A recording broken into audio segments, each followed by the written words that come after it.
বাংলাদেশের রাজনীতিতে এমন কিছু ঘটনা ঘটে যেগুলো দেখলে মনে হয় এটা কোনো সিনেমার গল্প কিনা। ঠিক তেমন একটা ঘটনা এখন ঘটছে দেশের ক্ষমতার কেন্দ্রবিন্দুতে।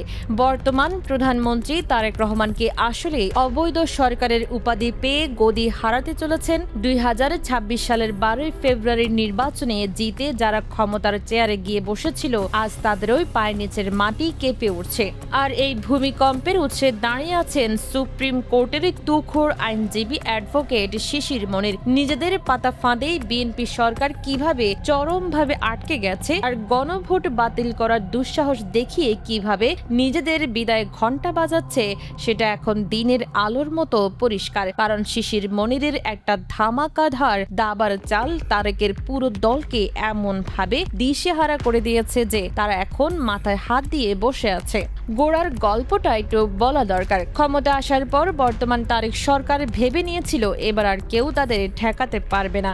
গদিতে বসেই তারেকের দল চারদিকে গায়ের জোর দেখানো শুরু করলো। ছড়ি ঘোরাতে লাগলো সব জায়গায়, একটার পর একটা এমন সব কাণ্ড ঘটাতে থাকলো যেগুলো দেখে সাধারণ মানুষের চোখ কপালে ওঠার জোগাড় হয়ে গেল। কিন্তু এই অতি চালাকি করতে গিয়ে বিএনপি এমন একটা মারাত্মক ভুল সিদ্ধান্ত নিয়ে বসলো যেটা আজ তারেক রহমানের গলায় কাঁটার মতো বিঁধে আছে। তারেক রহমান সোজা 2025 সালের গণভোট অধ্যাদেশ বাতিল করার একটা গভীর পরিকল্পনা সাজিয়ে ফেলেন। এই গণভোটটা কিন্তু কোনো ছেলে খেলার বিষয় ছিল না। দেশের 69 থেকে 70% মানুষ নিজেদের ইচ্ছায় হ্যাঁ ভোট দিয়ে একটা নতুন দেশ গড়ার স্বপ্নের পক্ষে রায় দিয়েছিল। এতগুলো মানুষের দেওয়া সেই পরিষ্কার রায়কে তারেক রহমান একদম পাত্তাই দিতে রাজি হলো না। বিএনপির হিসাব ছিল এই অধ্যাদেশ এক নিমিষে বাতিল করে দিলে কেউ টু শব্দটিও করতে পারবে না। দেশের সাধারণ মানুষের সঙ্গে এত বড় ছল চাতুরি করার আগে তারেকের দল একবারও বুঝতে পারল না এর পরিণতি কতটা ভয়ঙ্কর হতে পারে। বর্তমান সরকারের ধারণা ছিল শুধু গায়ের জোরে সবকিছু কবজা করে নেওয়া যাবে, কেউ তাদের টিকিটাও ছুঁতে পারবে না। কিন্তু বিএনপি গুণাক্ষরে টের পায়নি যে সাধারণ জনগণের দেওয়া ভোটের সঙ্গে এমন সোজাসুজি বেইমানি করতে গিয়ে তারেক রহমান নিজের পায়ে নিজে একটা বিশাল কুড়াল মেরে বসেছেন। তারেক রহমান আশা করেছিলেন একটা ছোটখাটো আইনি প্যাচ কষে সব মিটিয়ে ফেলবেন, কিন্তু যেটা ঘটলো সেটা পুরো উল্টো। তার সরকার এখন এক বিশাল গেড়া কোলে আটকে রীতিমতো খাবি খাচ্ছে। কারণ ঠিক এই মুহূর্তে দৃশ্যপটে একেবারে জমদূতের মতো হাজির হয়ে গেলেন অ্যাডভোকেট শিশির মনির। এই মানুষটা হাওয়ায় কথা বলেন না, একেবারে মাস্টার মাইন্ডের মতো একটা একটা করে আইনি পয়েন্টে ধরে ধরে বিএনপির যত হিসাব নিকাশ ছিল সব উল্টে দিলেন। শিশির মনির সবাইকে চোখে আঙ্গুল দিয়ে দেখিয়ে দিলেন যে এই গণভোট বাতিল করা কোনো মুখের কথা নয় বা একটা কাগজের টুকরো ছিঁড়ে ফেলার মতো সহজ ব্যাপার নয়। তিনি খুব সুন্দর করে জলের মতো সহজে ভাষায় সবাইকে বুঝিয়ে দিলেন যে নিয়ম অনুযায়ী কোনো অধ্যাদেশ সংসদে 30 দিনের মধ্যে পাশ না হলে তা বাতিল হয়ে যায়, এটা ঠিক। কিন্তু এই গণভোট অধ্যাদেশের হিসাবটা একেবারে আলাদা, কারণ এর সঙ্গে আঠার মতো জুড়ে আছে ঐক্যমত কমিশনের 30টি অত্যন্ত দামি আর জরুরি সংস্কার প্রস্তাব। গুমের শিকার হওয়া মানুষদের বাঁচানো, বিচার করার জায়গাকে রাজনৈতিক প্রভাব থেকে একেবারে স্বাধীন করা আর দেশের সাধারণ মানুষের অধিকার রক্ষার মতো অতি জরুরি বিষয়গুলো এই 30টা কাজের মধ্যে পড়ে। শিশির মনির খুব কড়া ভাষায় জানিয়ে দিলেন যে এই গণভোট আইন বাতিল হলে ওই 30টা কাজ পুরোপুরি অকেজ হয়ে যাবে এবং সাধারণ মানুষ আবার এক বিরাট বিপদে পড়বে। এই অতি প্রয়োজনীয় সংস্কারগুলো তখন আর কোনো আইনি ভিত্তি পাবে না।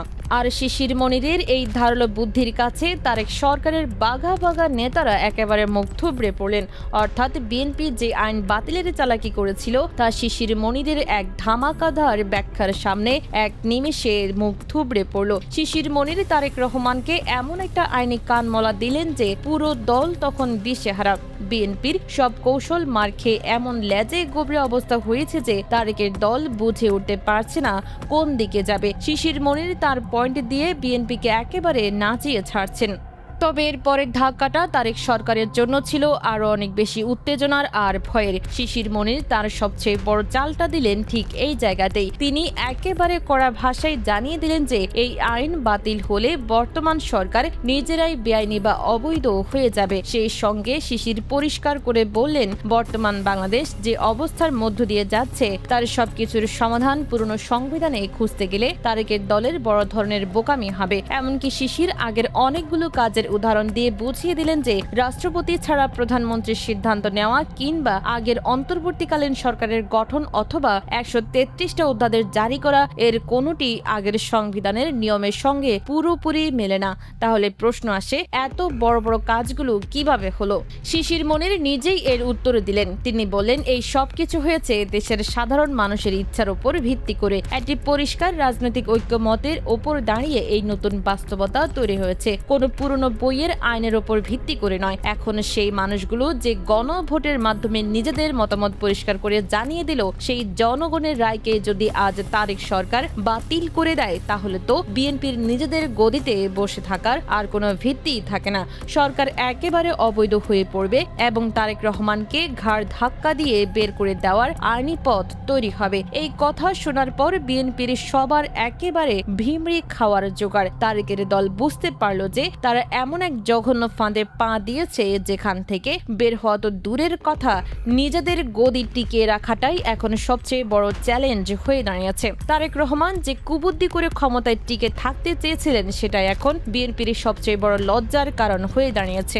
উল্টো শিশির মনির পরামর্শ দিলেন এই অধ্যাদেশ বাতিল না করে বরং একে আইনি রূপ দেওয়া উচিত। কিন্তু সরকারের ভেতরে সবাই এখন কোনো ঘোরের মধ্যে ডুবে আছে। বিএনপি হিসাব করছিল আইন বাতিল করে আরো সেনা হবে, কিন্তু এখন দেখা যাচ্ছে উল্টো তারাই ঘোল খাচ্ছে। তবে এই বড় ভুলের ধাক্কা শুধু তারেক রহমানের গদির মধ্যে আটকে থাকবে না, দেশের ভেতরের অবস্থা আর বাইরের দুনিয়ার প্রতিক্রিয়া নিয়ে এক ভয়ানক চিত্র সামনে আসতে শুরু করেছে।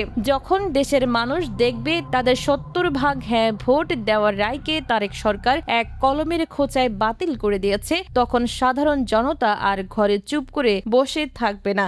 বিভিন্ন রাজনৈতিক দলের পাশাপাশি সাধারণ মানুষের মনে যে বিশাল রাগ জমছে সেটা যে কোনো সময় রাস্তায় নেমে এসে পুরো দেশের স্বাভাবিক কাজকর্ম থামিয়ে দিতে পারে। এই জনরোষ শুধু কোনো সাধারণ রাজনৈতিক আন্দোলনে সীমাবদ্ধ থাকবে না, বরং এটা দেশের আনাচে কানাচে এক বিশাল অস্থিরতা তৈরি করবে। মানুষের এই রাগের আগুনে তারেক রহমান যে ছ্যাঁকা খাবেন সেটা তো নিশ্চিত। সেই সঙ্গে বিএনপির সব অহংকার মাটির সঙ্গে মিশে যাবে। পরিস্থিতি এমন নিয়ন্ত্রণের বাইরে চলে যাবে যে তারেকের দলের আর কিছুই করার থাকবে না। অন্যদিকে আন্তর্জাতিক দিক থেকেও বিষয়টা বিএনপির জন্য খুব বেশি চিন্তার কারণ। বিদেশের বড় বড় দেশগুলো যারা এই 30টা সংস্কার প্রক্রিয়ার সঙ্গে খুব ভালোভাবে যুক্ত ছিল তারাও তারেক সরকারের দিক থেকে মুখ ফিরিয়ে নেবে। বিদেশিরা যখন পরিষ্কার দেখবে তারেক সরকার মানুষের অধিকার আর সংস্কার নিয়ে এভাবে ছেলে খেলা করছে, তখন তাদের কাছে একটা বিশাল আস্থার সংকট তৈরি হবে। এর ফলে বিদেশের সঙ্গে সব কাজ কারবার, অর্থনীতি আর কূটনীতিতে বিরাট বড় খারাপ প্রভাব পড়বে। আর বিদেশের এই চাপ আর দেশের মানুষের রাগের মুখে পড়ে তারেকের দল একেবারে গোত্তা খেয়ে পড়বে। এমন বিরাট একটা বিপদের মুখে পড়ে বিএনপি নিজেদের অস্তিত্ব টিকিয়ে রাখতে পারবে কিনা সেটা এখন দেশের সবচেয়ে বড় প্রশ্ন। সব দিক থেকে তারেক সরকারের একেবারে উচিত শিক্ষা পাওয়ার সময় চলে এসেছে। চারদিকের এই চাপে পড়ে বিএনপির শেষ রক্ষা হবে কিনা সেটা কেবল সময় বলে দেবে। আর এই পুরো ঘটনার একেবারে শেষে এসে শিশির মনির তারেক সরকারের কাজকর্ম নিয়ে এমন একটা কথা বলেছেন যেটা বিএনপির জন্য ভীষণ লজ্জার। একটি বিশেষ আলোচনায় তিনি তারেকের দলের এই পুরো আইনি পদক্ষেপ আর মামলা করার প্রক্রিয়াকে একেবারে তুলোধুনো করে ছেড়ে দিয়েছেন। শিশির মনির খুব সোজা ভাষায় বলেছেন, বিএনপি যে মেকানিজম করে মামলা সাজিয়েছে তা একেবারে কাঁচা মেকানিজম। এত বড় একটা রাজনৈতিক দল এমন বেকুবের মতো কাঁচা কাজ কিভাবে করে সেটা ভেবেই তিনি অবাক হয়েছেন এবং তারেক রহমানকে নিয়ে রীতিমতো হাসাহাসি করেছেন। সবকিছু যে বাইরে থেকে পরিষ্কার বোঝা যায় আর দেখা যায় সেটা শিশির মনির চোখে আঙ্গুল দিয়ে দেখিয়ে দিয়েছেন। বিএনপির বুদ্ধিশুদ্ধি যে কতটা কম সেটা এখন সবার সামনে দিনের আলোর মতো পরিষ্কার হয়ে গেছে। তারেক রহমান আশা করেছিলেন সামান্য কিছু কুবুদ্ধি দিয়ে পুরো দেশকে ঘোল খাওয়াবেন, কিন্তু শিশির মনিরের মতো তুখোর মানুষের কাছে বিএনপির এই কাঁচা কাজ একেবারে ধরা পড়ে গেছে। তারেকের দলের এই ব্যর্থ পরিকল্পনা এখন বিএনপির জন্য এক বিরাট উচিত শিক্ষা হয়ে দাঁড়িয়েছে।